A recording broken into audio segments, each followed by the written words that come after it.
Welcome back to another episode of EraBody's podcast. It's your boy, Ricky. And I'm the Honorable Darren D. Pernell, the street speaker himself. What's going on, Rick? Oh, man. You know school right around the corner, right? Right around the corner. And we got a special guest today coming in, giving y'all the special nuggets, on financial literacy and education. This dude is not only in education, he's trying to show our kids how to get to the next level mentally, physically, and financially.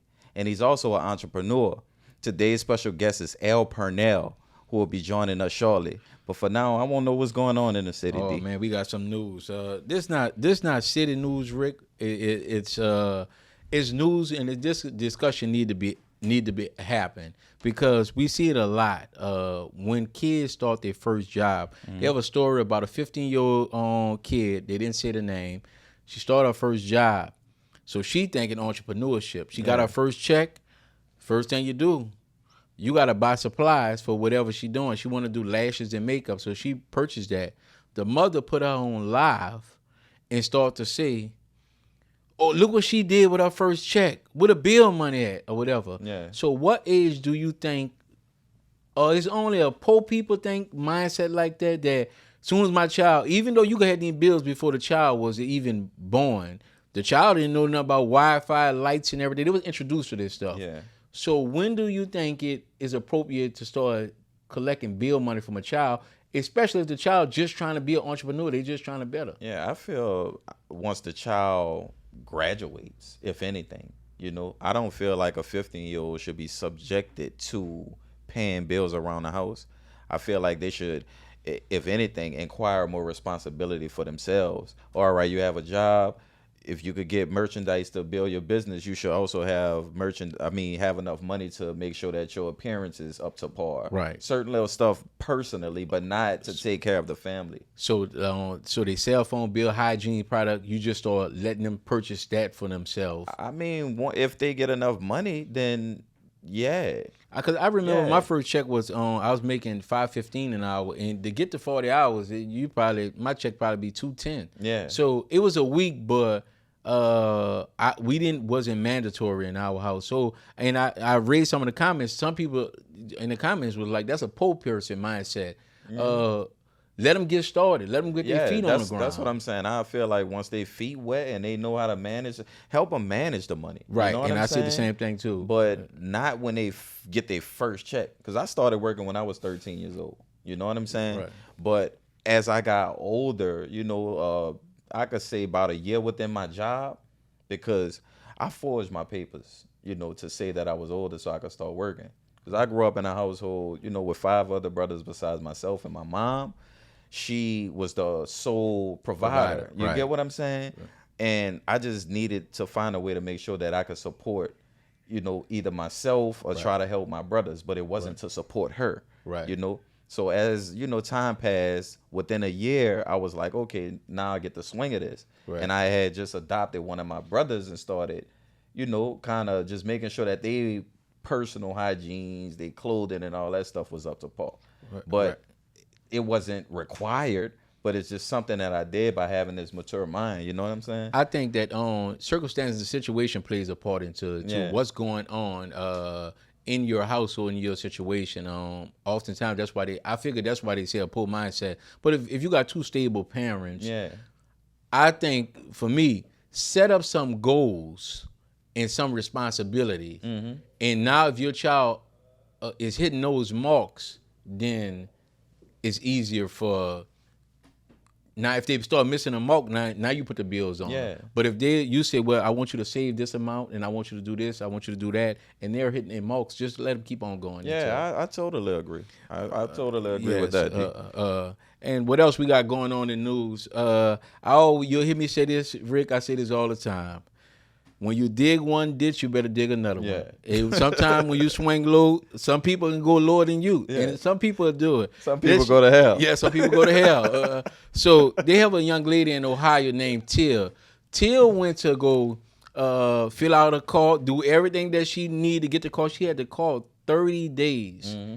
They ain't call her back to get it. They came and repossessed the car from her job. Now, you know how embarrassed that is. Yeah. From your job, and you know that job was talking. What? Yeah, I know she lied. She probably lied about her income and everything. That's what they probably was saying, You know Rick. what they say more than that. Boy, these probably was dragging her name through the broke mud. trick. But Rick, she pondered, and that's what all you gotta do is ponder. They went low, and she went to hell. Rick, she went on the Secretary of State page, and it was a Kia Honda. They have not continued to pay their certification to keep their name. She brought the name of Kia or whatever, Kia of Ohio. Yeah. She took the name and sent a cease and desist letter and told them, "Oh no, you won't be using this name." Man, They ain't know who they were playing with. they didn't know who they was playing with. They playing with a winner. But look, you know it's funny because I know a few people who do that also, like in the city, and I ain't gonna mention no names, but that is a strategy. Yeah, that's a strategy. That's a strategy. And we had Kevin on here, and that strategize. People, when you in that spotlight, people go digging, and they wait for your name to come up in certain things or whatever. Yeah. But it's crazy if she was able to obtain a name. I thought it was, well, laws are different in different cities and states. You know what I'm saying? No. I know down here you have to the name has to be like vacant for like a year or two. Yeah. You know what I'm saying? So I don't know but how they long must that have not paid it and since they got the registration. They probably ain't paid it in a while. They don't know their business? Oh, I know who got fired. The man who was supposed to take care of that, the business she man. On it now. Yeah, that's her business. Yeah, she sent a cease and desist letter, and they got to either change their name or get back at the negotiation table. What would you negotiate for if you was back at the table with them? I wouldn't. If I was her? Yeah. Oh, they can't get that name back. So you want to take look, I'm going to get this brand new car. No, I don't. A car? No, what I'm saying is she got the name, but that doesn't mean you get the income. Yeah, but still. But the whole argument was over the car. Yeah, so all she got to do is go to the auction, get a few cars. What you think? Because she is the owner. You're right. She is the owner now. But name carry weight. Yeah, so. We'll say the same thing about Ray Kroc. Right. Yeah. Remember? He was like, the McDonald brother asked him, what's so special about McDonald's? He was like, you still don't even know it. It's the name. It's the name. Yeah, and then it was a big name. It was Kia. So she would have had, if she opened up a thing, they're gonna think it's a Kia. Come on, that's what I'm saying. So yeah, if you was in that, man, what would you do though? I think I would have. If she not into that, I would have just negotiated. I would have got a lifetime deal. It wouldn't have been no one time thing. All right, you want this name back? It would have worked out. Moms would have had a new car. Everybody would have had a new car in the family. So you want percentage? Yeah, and the percentage. I would have went off that. Yeah, I would have did that. That's the percentage smart too. deal or whatever. That's smart. And then showed up at that new job with the new car. Would pay for it. I would use that as my own license plate. Walking around that thing. Paid for. I like that. So we have another story in the news that in this story is a sad story. I was mad when I seen it because as a parent, you do what you got to do. The USPS worker, she when I read the story, she was not delivering mail. She delivered her mail already, and she was waiting till the father to come pick up the kids. While they was waiting, she had the kids just waiting in the back of the truck. Yeah. Now, of course, that's against violation or whatever. The truck was the car was not moving, but someone videotaped the kids in back of the car and it went viral. Yeah. And I think it's a sad thing. She said the kid father was the one that videotaped that. I briefly heard about the story also. Was the window down though? Like it was one of those things that she said the AC was on. Oh, the AC was on. Yeah, she said the AC was on and she pulled over for the meetup. That was the meetup spot. And I don't know if she was on her way. It don't say if she was on her way to deliver the mail or she just finished. Yeah. But anyway, the mail truck, the people that deliver mail said they know she was finished or just about to get started because they ain't have no mail in the back. Right. That's how they was able to Benz where the mail be at. The kids was playing in the Benz. Okay. So as parents, you had some parents then took their kids to work before. You have to do what you have to do. And then especially in situations where the babysitting situation is not, I trust my child with me than somebody else, especially. So, and oftentimes females have to make that decision. Mm-hmm. So I was kind of disappointed that they were even, that's one of the things we talk about that don't need to go online. Yeah. They could have, if he wanted to talk to her, he could have been like, sis, I don't think that's a good look. You should be doing that. Yeah. But to put her online and it goes viral, and chances are she's going to lose her job. Yeah, I mean, and I hope she don't. But you said the dad probably set the situation He up, set the right? situation up. Yeah, I mean, why didn't she allow him to get the kids? He was supposed to meet her there to get the kids. So she was there for him to come get the kids. Oh, so he made it look like she Yeah. was. Oh, And they took the kids from her. wow. They took the kids from her. Who, CPS? Yeah, CPS took the kids. Man, I know you lying, bro. Yeah, they took the kids from her, and she have to go to court sometime in August. So he don't have possession of the kids, custody of the kids, or her. No, I think a family member have possession of the kids. Wow, right now. So that's wild. And it's one of those things where you try to be devious and not it cut too all deep. y'all lose out. Yeah, all you lose, and the kids shouldn't have to go through that situation. As a parent, you have to do what you got to do. Yeah, I agree. Yeah. And if the father was there, and we talk about, empowering our men, we empower women, we empower all black people in this situation. You know what I'm saying? Right. However, that is a dirty cause. Right. And you're doing it again to hurt the female, but wind up hurting the kids in the process Right. too. And we see that so often, where we are not mature enough, adult enough to co-parent, and want to drag somebody down. Like that's just a bad situation. And I can't stand when I see people do this when they go online and they'll drag for the other parent, and they think that it does not do nothing for them. Mm-hmm. But when you do that, you on your job. You dated that person. Right. Now that person is attached to your resume forever. Mm-hmm. That's when you see jobs ask for your resume, that person is on your resume, Right. whether you like it or not. So I'd rather not talk about it if I feel that bad about them. Yeah. But they'll go online and they continually to talk about these things as if it's not going to affect them or their kids. Yeah. Well, you know the saying, hurt people hurt people. Yeah, and Or that's they what wind do. up hurting themselves. Right. And I think that they need to add this to the schools also. I think so many people need to take PR classes because they just think because it's social media, put it on there. But now you the guy that got your kids taken away from you and you at the job. Look at his job ass. Yeah. It's embarrassing to yourself. So it's one of those things. She lost her job and the kids got taken away or whatever, and they with a family now. So it's a hurtful situation. It is a hurtful situation, especially like I said, the black man doing this.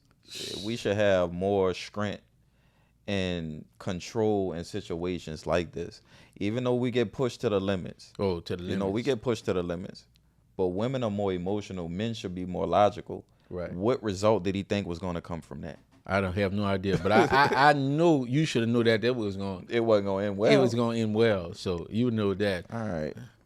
We'll take a quick commercial break. We'll be right back.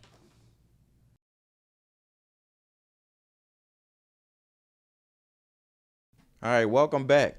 And a special guest is here. Right now we got Pernell. Was it El Vito? Yeah, El Vito. Oh, what El Vito? All right, we got El Vito in the building, yo. He think he'll call Leon. Vito is at the top, so. Man, what's going on? Introduce yourself to our audience. I'm El Pernell, Instagram, Facebook, El Vito Pernell. Glad to be here. Educator, lifelong student. Always about my business, and just glad to be here with y'all today. All right. I see you fresh, bro. You say you're an educator. You fresh. You fresh. What you keeping up with the errors? Like, what's up with that? Nah, I think, kids need to see, that their teacher could be fresh. So they're like, oh, yeah, my teacher fresh. I could be that. I could do that. Speaking of that, I did see how comfortable the kids are with you.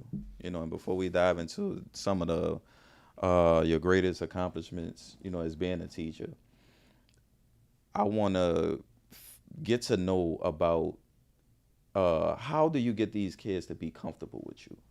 Because we know this, and I know this, growing up, I wasn't too comfortable with my teachers. Because I don't know if it was like the age difference or they didn't bring that swag, or I just felt like they just wasn't good teachers. But what I seen on the internet is that they embrace you. What's the secret to getting that type of reaction from the children? I would say it's not really a secret. I believe that kids like structure. Kids attract to love. And when they get a chance to go around the building or any facility or wherever they are, they're going to go to the place where they feel the most, where it's safe, or they feel love, or they feel like they get to let their hair down and be themselves. I think having a space where they get to be themselves allows me to pull the best out of them and connect with them. Okay. Um, to go back to teach at the great St. George Washington Carver School in the greatest part of the city of New Orleans, the Ninth Ward. How did that feel when you walk those halls? Your mother and father walked those halls, but now you come back as a teacher and walk the same halls. It's an incredible feeling. It it's a sense of ownership. You walk the halls as if these are my halls. Not because I work here, not because I'm paid to be here, but because this is my school. This is my school in the sense of I put any of these bricks up. I made the floors, but these are my halls. I've been through these same halls, not necessarily in the same building, but this is my school. There's ownership. It makes you feel like you have a sense of ownership, and when you walk around in ownership, things are just kind of easy for you. What you said is so true. So you think that affect other teachers that don't have that same feeling that's teaching outside? Because when we came up, teachers would be at the school for, they may be from one part of the town, but they start teaching at the school, and before you know it, they 10 years in, they 15 years in, they 20 years in. So now they willing to wear a jacket or something with this particular school name or rep that school because they teach at there. Now teachers hop around so much. So do you feel as though that take a part in not taking ownership because I don't know if I'm gonna be here next year anyway? No, well, speaking to the question directly, I wouldn't know because I wouldn't ask them how they feel. I know teachers that have been there 10 years, 13 years, they do have a sense of ownership, but I think that's more of tenure. They just been there so long that they feel like this is my school. That's a Right. different feeling from what I have. It's in my bones, you know. Right. I think me going away versus them going away, they'll just be like, "Oh, I miss it." It's well, it'll always be home for me. I can always go back. Right. Yeah, that's pride, school pride. And what you say, like from working in the school system where it's redistricting New Orleans now, where kids can go to any school, do you think that hurt the system now that kids from New Orleans East is going to Etna Carr and Landry Walker? I think it's just Landry now, and not going to the school in their neighborhood where they tie down and bow down and they get that community feeling. I noticed me just being there is it's kind of gone because who stay around here don't actually go to school around here, and not since the projects is torn down, they don't actually live around here. They just live in a house. So But do you mean the charter system? The system in New Orleans, period, you can go to school wherever you want Right, to. but So it haven't been like that. I think Yeah, the no- charter system is the reason that happened because it's no longer Orleans public parish schools. yeah, Orleans parish school. So are some of the schools under Orleans Parish or all of They them only under have charter? one, It's, huh? it's a few schools, but this is the thing.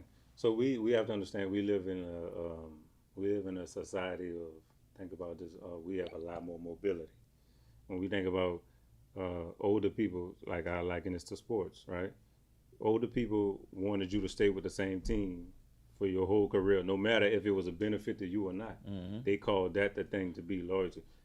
When this time around, in the space that we operate from now, we're in a mobility space where we want to be able to go where we can go. I think charter school is a business. So if that charter school or that charter network can get the most kids to come to their schools, that one is money for them.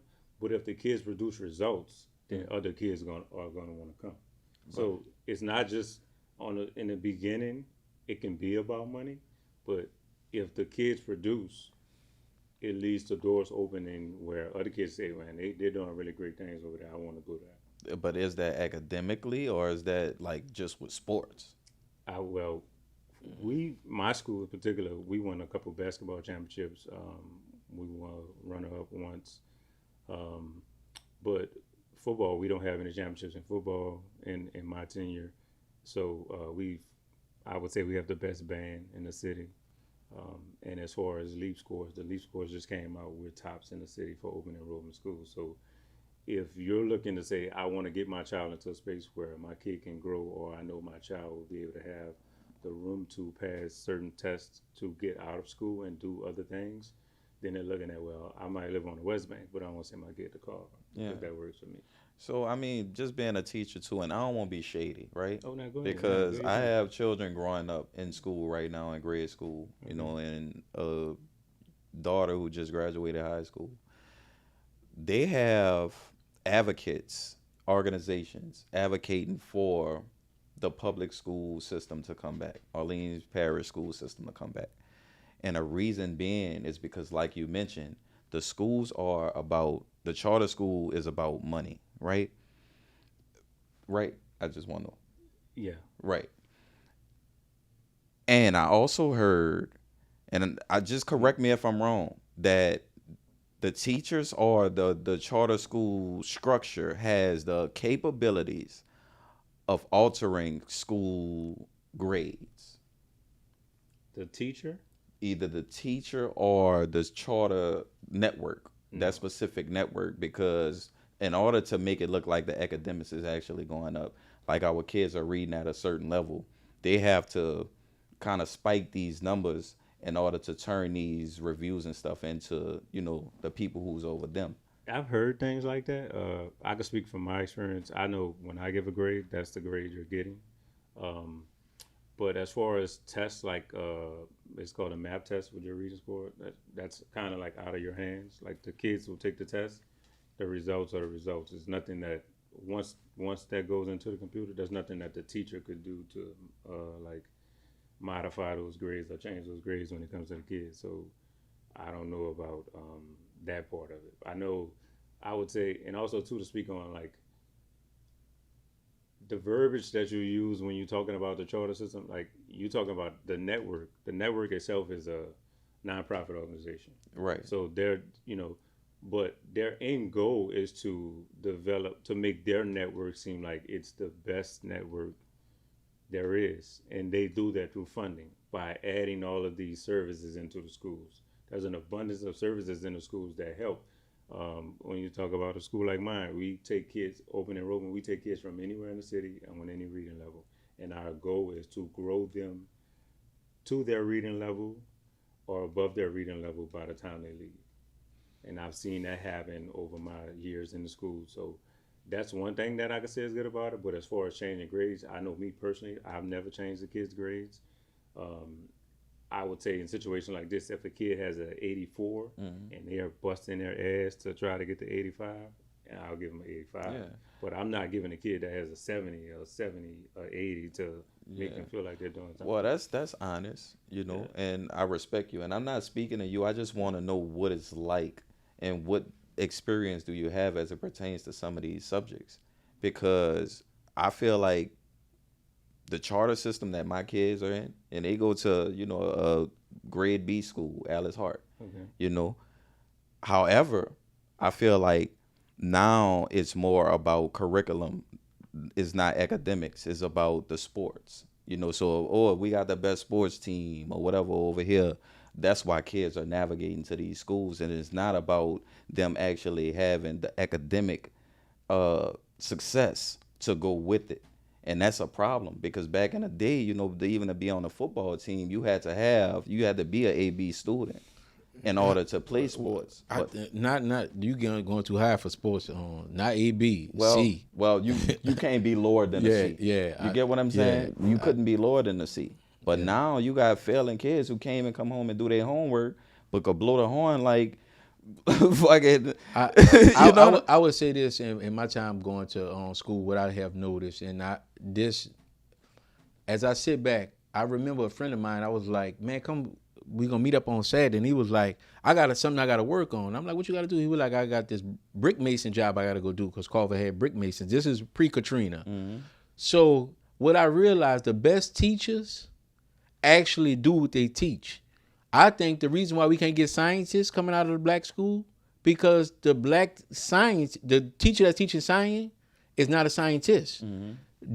When they leave there, they're not going to the lab and tell you on Saturday, I'm gonna take some of y'all. Rawlins used to tell us, Rawlins was the band director. He the band director right now at Landry, but he bleed orange and green. He taught so many kids how to play the instrument so well, and he used to say, if you could learn how to play an instrument, you could make money. So the ones that didn't want to go to class, he'd let them play music all day. And guess what? I watch TBC, which is to be continued on brass band. So many of these guys in brass band now, and they didn't travel all over the world with the instrument because Rawlins played the instrument. Mr. Vonnegut was the choir director. He know how to play the piano. So many of the kids, because he actually played, so he'll give them a gig because I taught you how to play the piano. But in other subjects, teachers, this teacher not a scientist, so they can't say, well, look, on Saturday, y'all come and meet me at Tulane or meet me at LSU. I'm gonna show y'all this. We're gonna go work in the lab. Mm-hmm. So I think that's where the struggle comes in at because so many of them, it's just not there. Yeah. What you think? I think, well, that's a good point you make. I think a very, very good point. We have our science teacher is a forensic scientist, so she actually has a master's degree. She actually is a scientist by education. So, and she previously worked in that field in between school, and so I think kids get to be in her class and ask about those experiences, which helps. I think over the past 3 years, I think she's had the number one. What does she teach? Chemistry or bio? I think it was bio. She had the number one bio leap scores in the state for 3 years. So that could be attributed to her being a scientist and doing that work. But the other side of that is that when you do show the ability to produce at that level, they just overload you. So it's like, oh, I'm doing this with these kids. Oh, well, these kids didn't do well in this class. So for this semester, we're going to just send you a bunch of kids and hope that we can get those kids to that level. Too, yeah. So when Rick talk about the love that the kids have for you, do you think that you teaching financial literacy and you're actually an entrepreneur that plays a part into how you can interact with them? Because hands-on experience be anything. I could walk you through it. Jay-Z said some people record, I recall. So you can recall. Yeah, my curriculum, I know, we have a system. And I said this to my friend. He was searching to find the words, and I was like, sometimes when you work jobs or you're in places where you're not in charge, you don't get to flex your intellect. You're working inside the system. Yeah. And so they could actually have you and love you. They could not even know what they have because you never get to flex that type of intellectual prowess in the space. But I know for me, like my curriculum that I use, I love. I know it back like the back of my hand. I could literally stand anywhere in my classroom and recite my curriculum. That's how, because one, I have hands-on experience with it, but it matches what's written. So that's a benefit for me. You can't, if you teach geometry, I taught geometry, you're not really going out into the world and doing geometry. Geometry is the thing for me that you learn to be fearless in problem solving. So for geometry, I push kids on geometry like, look, you're probably never going to use this in real life. But anytime you go somewhere where you don't know something, you're still going to walk into the room fearless. Like, I'm going to learn this. I can solve this problem. I could get to know this. And I could walk out the room better than I did when I came in. That's a good way to relate it. I want to ask you a question. You went to the school, but you grew up in a Desire housing. I call it Desire Estates community. When do you realize that it was going to be education and not the jump shot or the basketball, the football or the basketball for you? It's going to be education to get you to the next level and not the basketball, the football, or rap. I always known that. For me personally, I've always known that. And you think I have an incredible memory. I could probably be thinking about second grade at Elwoods. I could be thinking about kindergarten and first grade at Dunn. I always knew that was going to be a pathway for me. I think about my life in terms of the long goal, and saying, hey, I want to go through the educational system. I want to be able to be an entrepreneur as well. Those two things for me go hand in hand. Is one, if things aren't working out on one side, I still command a high salary with a degree that I have. At the same time working on my skill and my craft on the other side. So. And when you say you think that some kids just get in that box and can't get out of that box, guys that was especially thought they was going. It hit me in 8th grade, Rick. Yeah. Before 8th grade, you couldn't tell me I was gonna be in the NBA, NFL, because you starting. Yeah. You're packing a house. But boy, when you run into talent, you could be just so happen better than people. And then when you run into talent and you realize that I This might need to calm down. Huh? this not gonna be the route for me. Yeah. So, do you think that a lot of people get stuck in that box, and when that box they check that box, and when that box don't work, it's hard for them to pivot?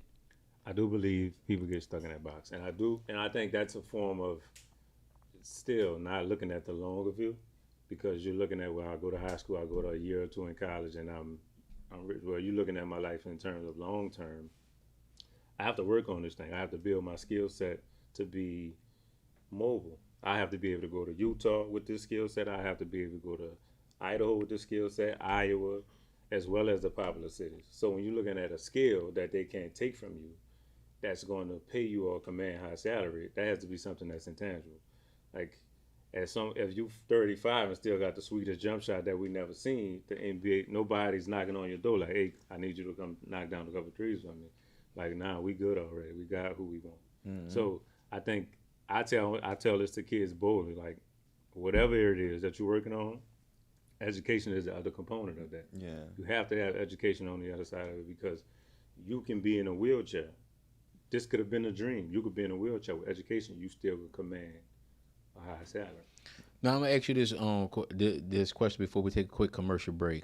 What would it like? Just give me a picture frame of you and the time that you spent in a desire. What it was like.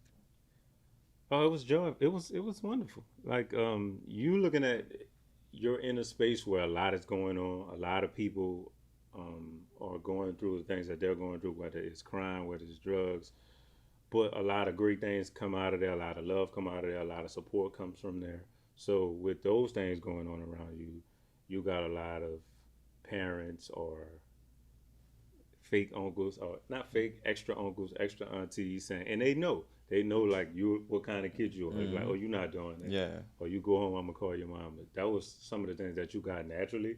And then when you got that so much, you knew what you can do in front of who, and who you wasn't gonna do some things in front of. Yeah. But if you were just a person that was gonna go forward and be about your business, it was easy. But I think about all the times, it built a lot of grit and tenacity in you. I remember playing basketball on back of like the porch. You push the door on the back of this iron porch, and it was like a cup you could play basketball in. I remember the crate on the pole. Oh, yeah, with like a 1,000 kids in the street. I think about playing football in the courts, basketball, just all of that different stuff like that. And that's the things that build you. It builds substance. I remember having those type of moments and going, let's say like my cousins lived in, not the suburbs so much, but they lived in like Kenner. I remember playing football with my cousins, and I literally like split my tongue and kept playing. And they went home and told their mama, L, crazy. Mm-hmm. Like, cause they probably never seen that like that. Yeah. Tough skin. Yeah. Well, before we go on break, I like the way you explained how the ninth wall operate, right? Because this dude here, bro, like he got violence in him. You know what I'm saying? No. You're a violent brother, bro. Well, I think that we're gonna take a everybody coffee break, and we coming right back.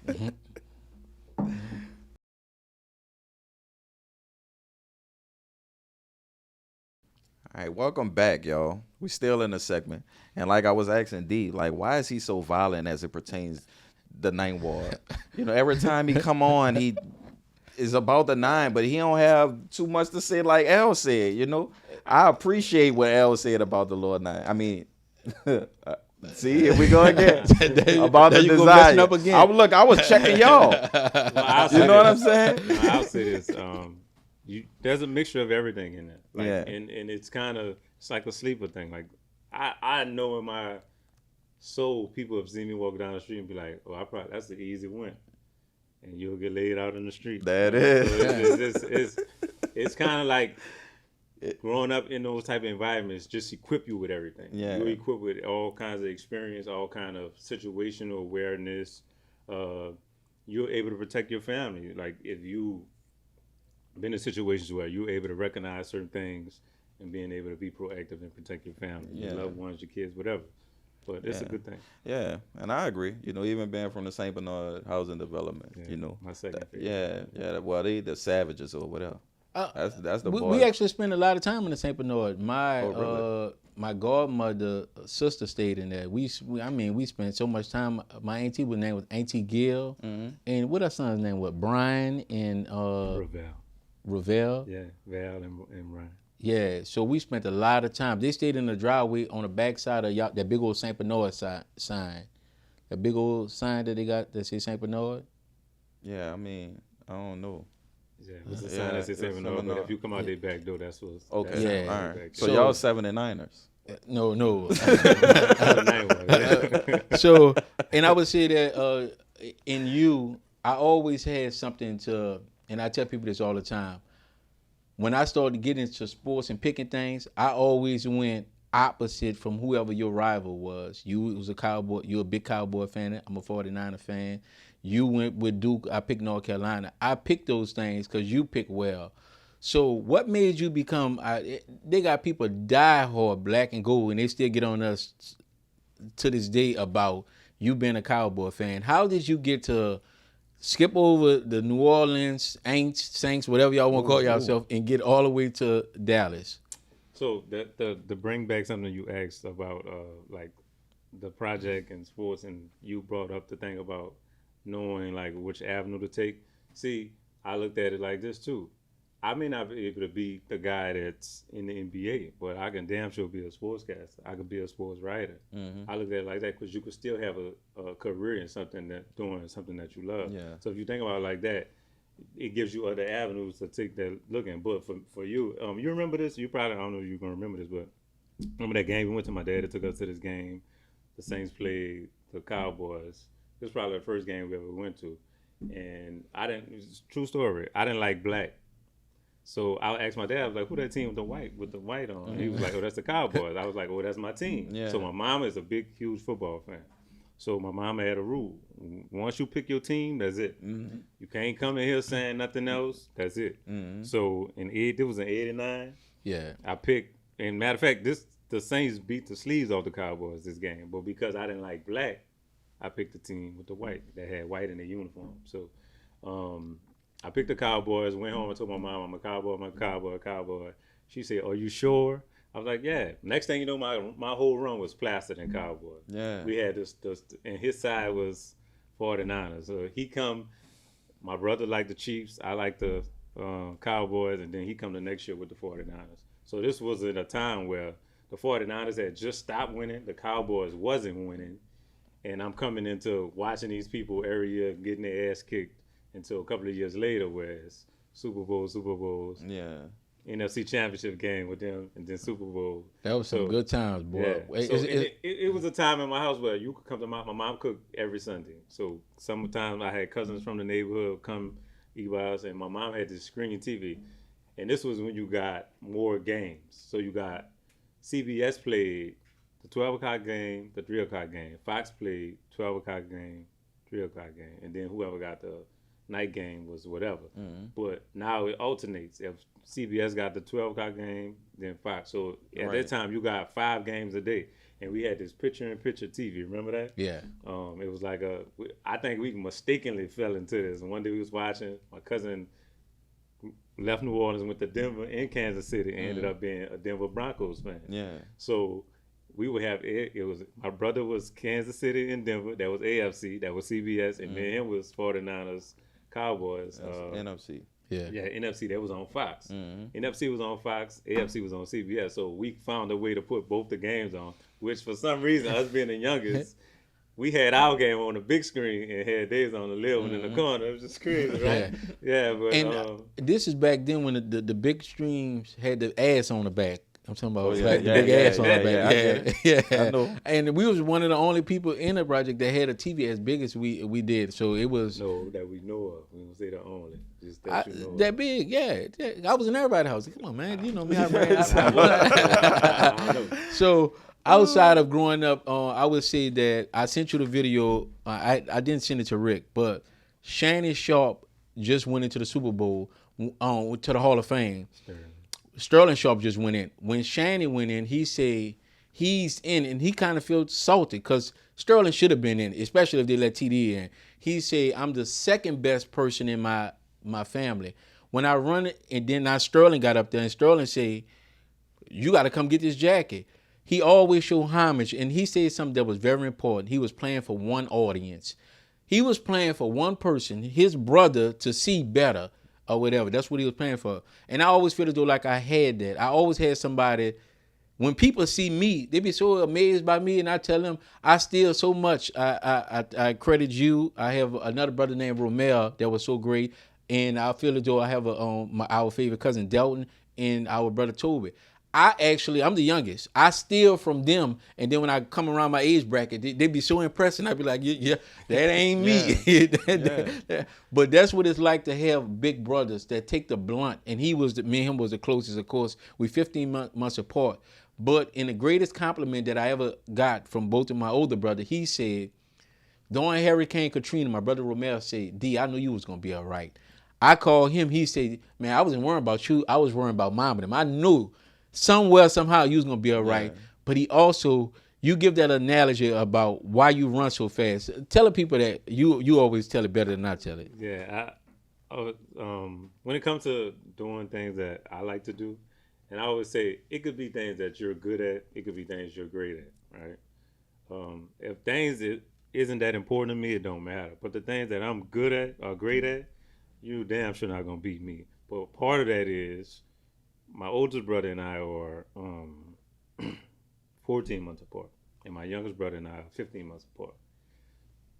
My oldest brother was so smart, bro.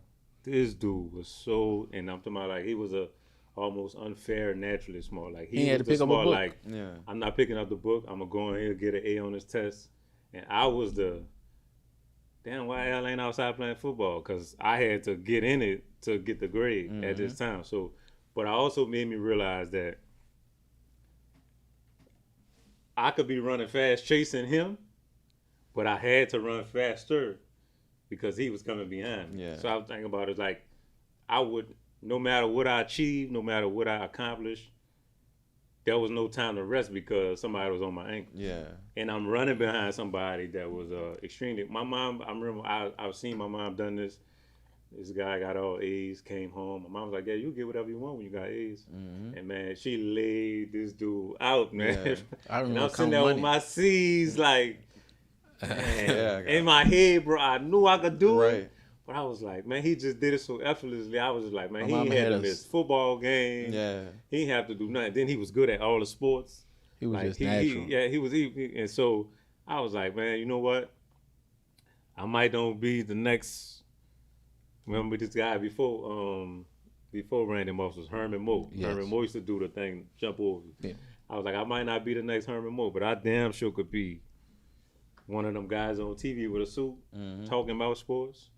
And so that led me to like, let me work on my writing, let me work on my my vernacular. So that way when I'm talking, I could be clear. People come to, oh, you don't sound like you're from New Orleans. Like, yeah, I'm from New Orleans. I'm from New Orleans like a mug. But I understand that if I'm in Iowa, me having a New Orleans accent wasn't gonna serve me well. You know, when I'm trying to disseminate information to a bunch of people, it's like, what did he say? So when I think about it like that, I always had to run fast to catch my older brother and run from his ass. And let me, you know, I want to say like I admire that. You know what I'm saying? You don't see that too much nowadays. You know what I'm saying? Like brothers actually appreciating each other. Like that's like if the audience is watching and y'all have siblings, this is an example of how you should treat your sibling. You know, and I have 5 other brothers under me. Well, 4 under me and 1 older than me. And we still working on our past traumas and our distances. You know what I'm saying? Because we so distant. But when we link up, it's a real link up, you know? But this right here, it really should be the model of what brotherhood looks like, you know? And I'm always proud to tag along on the name. He was always into something. And my mother used to dress me up and send him with him. So with suits and ties, he was always in suit and ties or whatever. And this is crazy. He started speaking. This happened within a matter of the last couple of years. He started speaking first. He was speaking for free. You know, I come along. I charge. I turned it. I put a tag on it. So not only did I learned that from him to start speaking, but I created a course and everything. But At a time when I need a job, I was working for him in his transportation company. I'm talking about I'm getting all good reviews. I'm whatever. Now COVID hit. When COVID hit, his transportation company suffered because nobody's coming in town. I just started a janitorial company and he had to come work for me. So this is the dynamic of when you have a brotherhood and whatever. And when I say not just work, but do the job, I work for him.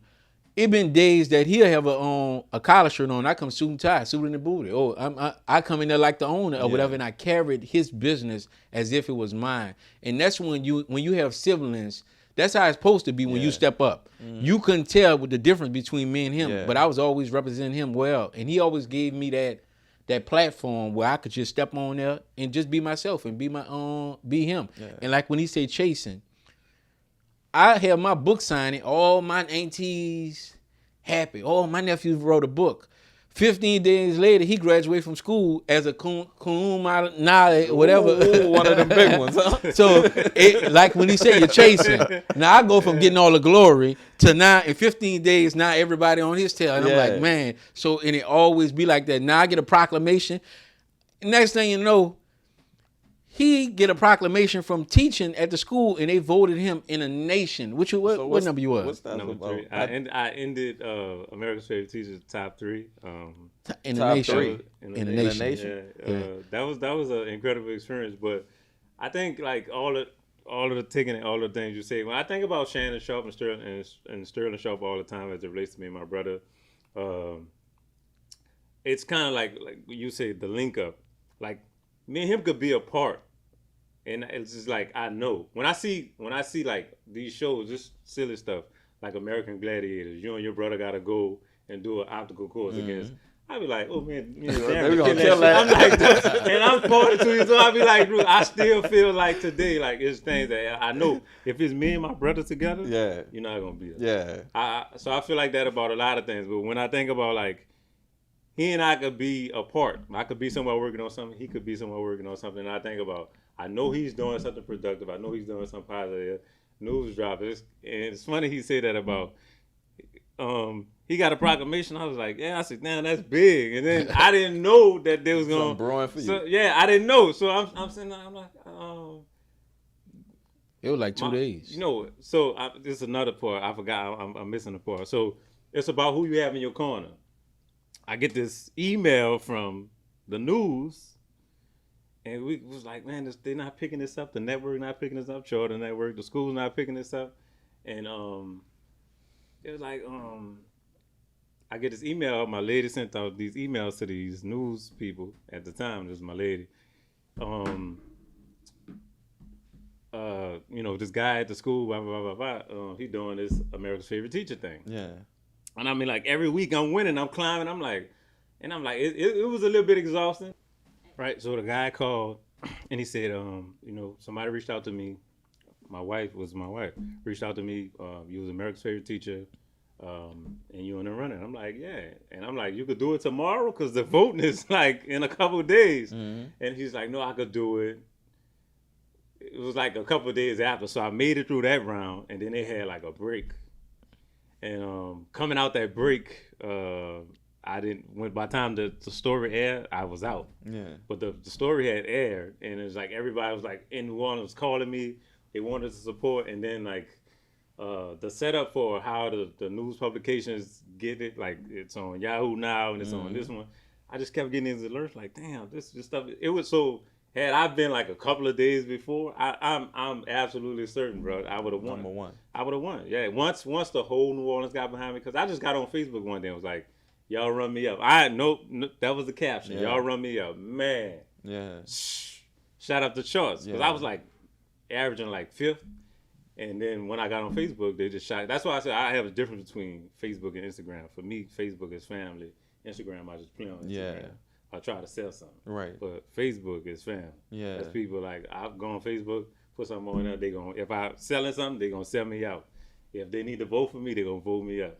So that's how I look at it. But it's about like who you have in your corner, the things that you want to do, but having the opportunity to be recognized as the 3rd highest ranking favorite teacher in America that year, and you just come back like it's like losing a championship, and you like, oh, we coming back next year. Yeah. And it was so real. He sent the email and was like, you don't even got to do all that. Just click the link and you in. That's bad. And I was like, man, when I thought about the work that we had to do to go back up that hill, I was like, nah, we gonna do something different this year. Yeah. But it was an amazing experience. I got the chance to be on the news. I got the chance to have a lot of exposure from that for what I do in financial literacy. I had the opportunity to be recognized in my curriculum by NGPF as a distinguished educator of financial literacy. I went to a financial literacy conference. Like 2024 was like, Yeah. man, I felt like, I think that was Kobe in 2010 after he lost to Boston in 2008, and then not that first championship, but that second one. Like, and they asked him like, "How you feel?" And he was like, "I got one more than Shaq." Yeah. That's how I felt about like 2024, man. It was like so much going on in 2024, man, that it was just nonstop from January to May. It was like I won the Super Bowl. That's how I felt. Yeah. Oh, that's a huge accomplishment. A great accomplishment, but the Cowboys haven't won a Super Bowl in 30 years. This is to outlast some kids. I got nieces and nephews who have never seen you in the light. But when you come out of the house, you always making a lot of noise. When will the Cowboys even get close? I mean, get me to the NFC Championship game, all right? When will? Put a date on it, time it, snap it, or something like that, because 30 years. Bro, Well, let me I got you. I ain't no Cowboys fan. All right, so remember how I talked about, at some point I knew I wasn't going to be Emmitt Smith. I knew I wasn't going to be Michael Irvin, but I knew I had the ability to talk about sports with the best of them, get in the rooms, be at the table, emulate first take guys and all of that, right? So point of order, when we talk about the Cowboys, let's put things in its proper perspective. 30 years. 30 years. So to be able to say to somebody, you haven't won something in this amount of time means what? They have, right? So I'm not done. I'm not done. The Pittsburgh Steelers, I always use this as an example, are older than the Dallas Cowboys. Watch this. You should know this. The Pittsburgh Steelers lost for 40 years before they started winning. Am I correct? Yes. Correct. 40 years. 40 years of losing. Not winning the Super Bowl. 40 years of losing. The 49ers are older than the Cowboys. The 49ers haven't won a Super Bowl in 31 years.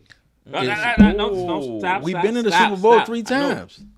Been? Yeah, we've been. That's not the out. No, Right. that's Trying for the Jacksonville Jaguars. Right. Put your hand down. That's for the Jacksonville Jaguars. We've been relevant. The Jacksonville Jaguars get to say we went to a Super Bowl. You What's look at relevancy? that, I keep telling y'all think relevancy is going to the Super Bowl. It's not. Relevancy is in Nelson Sound Scan views and money.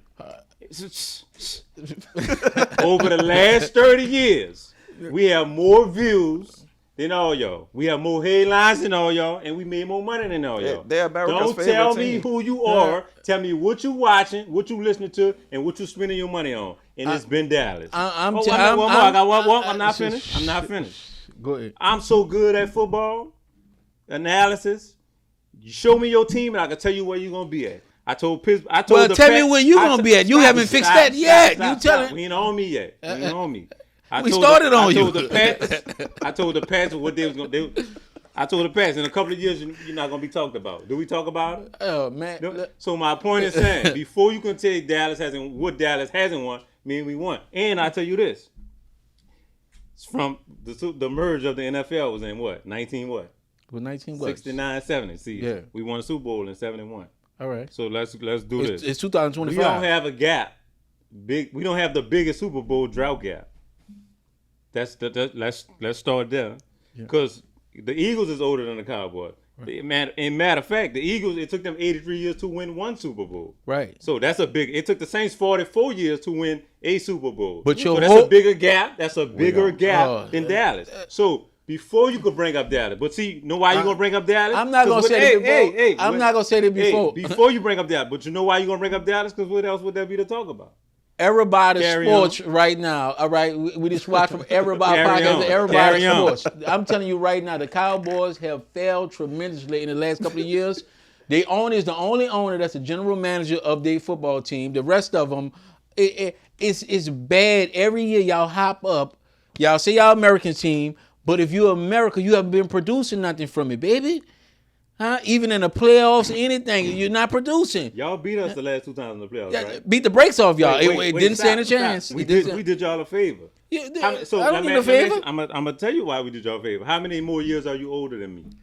Your team. I don't know how many So years. those 2 playoff wins made y'all over us in playoff victories. How is it that we're younger than all of the great all-time teams? We younger than all of them, but we have more playoff wins than them. How many? I tell you what. Let's do this then. At the time when we won our last Super Bowl, that was Super Bowl what? That was Super, it was 1995. So you know how old I was? So no. Let's. I'm about to give you some stats. Rick, how old you was? Stats. And At that time, you was 5. Yeah. Come on, Rick. 95? Rick a grown man now. Rick is grown now. Look, so check this out. The last time we won a Super Bowl, right? Yes. Do you say 30 years ago? Rick was on At a that big point- wheel. At that Rick point- was on a big wheel. At No, that I point, wasn't. at that point, I was on a training wheel. You was on a training wheels. You didn't graduate from that. At that point, when we won our last Super Bowl, we had played in 14 of NFL championships. At that point, I mean, my bad. 14 NFC championship games at that point, 9 Super Bowls at that point. And what I would do for y'all, this audience on Everybody Sports / Everybody Podcast, Rick was 5, all right? At the time when Rick was 5, I Which think means- Saved by the Bell was on TV. The Power Rangers wasn't even out yet. Which means, Rick Rick was was 4 when you won the Super Bowl last. But Rick seen me in the dome. I cut the lights off when we and got us back in the game. Rick saw that. Rick seen me in the glory. Sir, you're not the Jacksonville Jaguars. You don't get to say I made the Super Bowl. That's You either funny. go and win or go home like everybody else. Now, you see what I got to deal with? All the noise, son. All the noise, all right? We're going to take a quick coffee break right now with Everybody's Coffee. We'll be right back. You have to...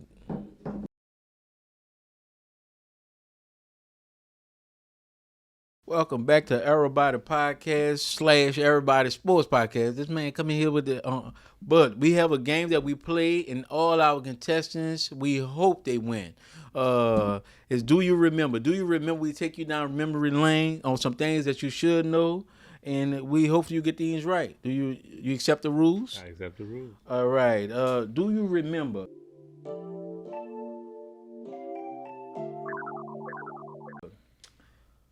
What is the rap song that Will Smith made up on the episode of Fresh Prince when him and Gina got stuck in the attic?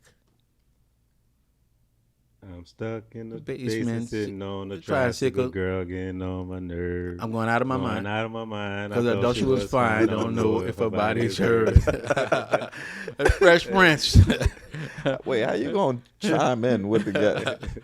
Y'all rehearsed this? No. I got a good memory. Tell me when you think about the Fresh Prince, what is his connection to culture? What did you like about the show? So a long time ago, people asked me, do I like the Fresh Prince or Martin? It was probably 1 and 2 at the time. I like Fresh Prince because he was younger. He was playing a kid. I was going into teenship. Martin was a grown man with grown man responsibilities. I didn't have. He was funny, but I'm just talking about show wise. I preferred the Fresh Prince because it gave you a lot of insight on situations you could be in, situations how to handle them. It gave you that insight on him being emotional around not having a father or doing something. I remember that episode. He probably wouldn't have done had he had that male figure. Did you cry when you seen that episode? No, I didn't cry. You was emotional. No, I wasn't. At all? I'm not really an emotional person. You cried, Rick? Be Yeah. honest. I did too. Yeah, I cried when I let my emotions out now. Bro. That I've been hard so long. Oh yeah, now, but Yeah. I'm not. I wasn't at That Yeah. and when G Baby got killed in hardball, Oh yeah, I couldn't take that. yeah. I couldn't take that. Well, I balled up about that. I'm mad about that. I'm looking for who Right. who that gun that straight Yes, bullet come indeed. from. Y'all know who was in that movie? Huh? Who? Michael B. Jordan. Yeah. Michael B. Jordan was he the one was who in that? doctored the birth certificate and they kicked him off the team. And when they asked him, can he go in the building? He was the one that said no. Not Yeah. now. So he thought he was protecting them from going inside the building because of what was going on. That was Michael Yeah. B. Jordan. I ain't never knew So that. he been around that long. Yeah, He he was was in young. The Wire and all that. The show The Wire. I don't know if y'all know. Y'all might See, I know. probably just know him from when he, became this big star. But I couldn't He was in recollect. The Wire. He played a kid named Wireless in The Wire. I don't know his name on Hardball, but he was in The Wire. Yeah. Do you remember how much time did Doughboy get when he stole out the store? Um, I don't know how much time it get, but based on the setting and what it flipped, I think like 7, 8 years. It always was confusing to me, Rick. You know, you remember that What, particular thing when what, Doughboy from Boys in the Hood went to jail. Ice Cube. Yeah. Yeah. He but you went. got to remember, we didn't really know how old Doughboy was. We knew that Rick Rick and Trey was the same age. We about didn't to go know to school, right? he was gonna be short, chubby, and fat. So that didn't give him, elongated physique Right. to make you Yeah. feel like, oh, he was such a big brother.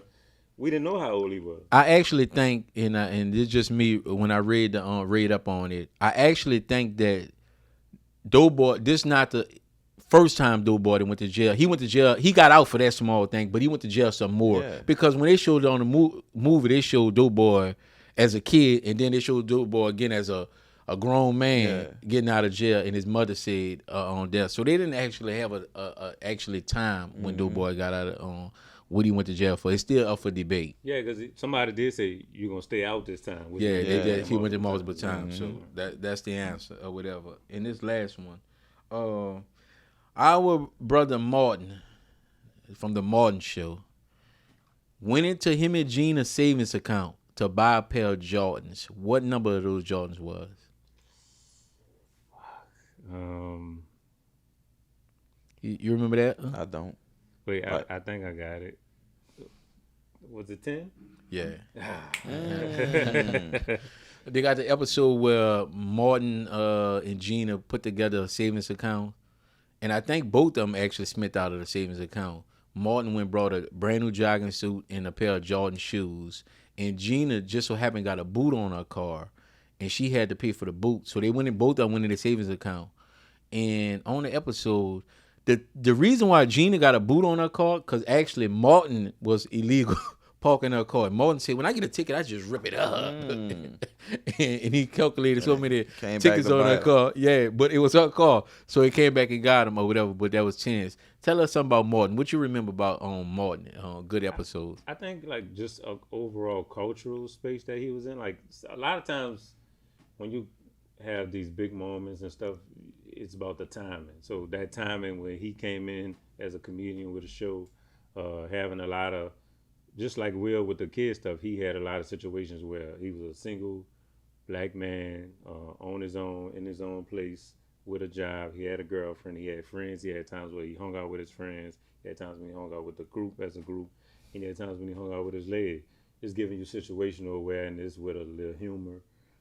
And then you probably would have never had a neighbor like Shanae, but people that have crazy neighbors, deal with those situations like that Right. because he gave you those insights on it. So just making fun of stuff that we probably already. And I would say what I love about even Black TV when we watched it from even living single, they wore the colleges, the HBCU sweaters. Martin used to always have a Howard sweater on. Even when Mike Tyson was in jail, he had the free Mike Tyson on or whatever, and he always wore J's. So it got you like you felt like you were just like them, him and Will, or whatever. Will just so happened to be from the ghetto, but moved in with his rich uncle.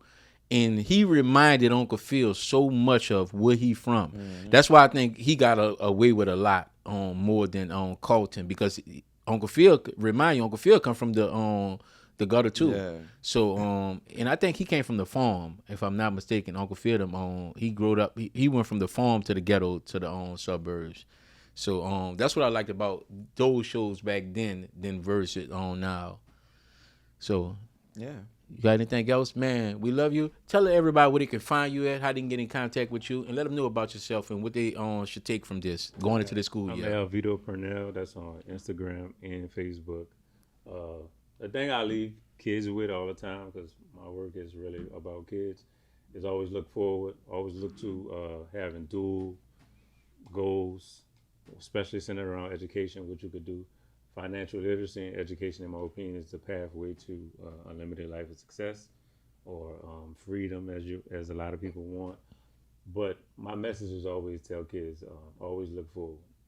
Think about how you want your life to look down the road, because today isn't it.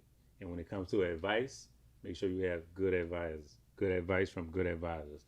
If you're 15 and the person you're asking about a situation is 15, they don't have the life experience to give you the advice you need. One of the things when you talked about kids loving me, I think providing that space to where kids feel like they can come in, have a conversation with Mr. Pernell, Mr. P, or Uncle P as they call me, and be able to leave a room feeling like they were seen, they were heard, they were loved, and safe at the same time. There you have it. We're going to take a quick commercial break. Mr. Al Pernell. Ladies and gentlemen, make sure you go get EraBody's coffee. It's on sale. We have it. It's on sale. And don't forget to get our book, Businessmen. It's available on Amazon. We will be releasing the date. I know we didn't release it this week, but this week we'll release the date of the book signing. And, man, my hearse, Rick, you ain't even know I was stepping like this. Yeah. Me and my own baby Candy invested in a hearse called Mysterious.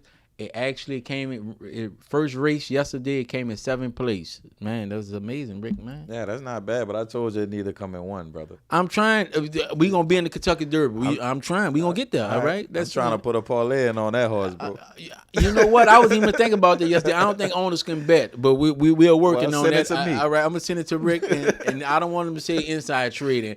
But Rick, take us home. All right, and you heard the man. Businessmen is available on all platforms. And y'all know where to find us at. I hope y'all was just as informative about this episode and, inspired to look and dive into more. Our special guest, again, is Al Pernell.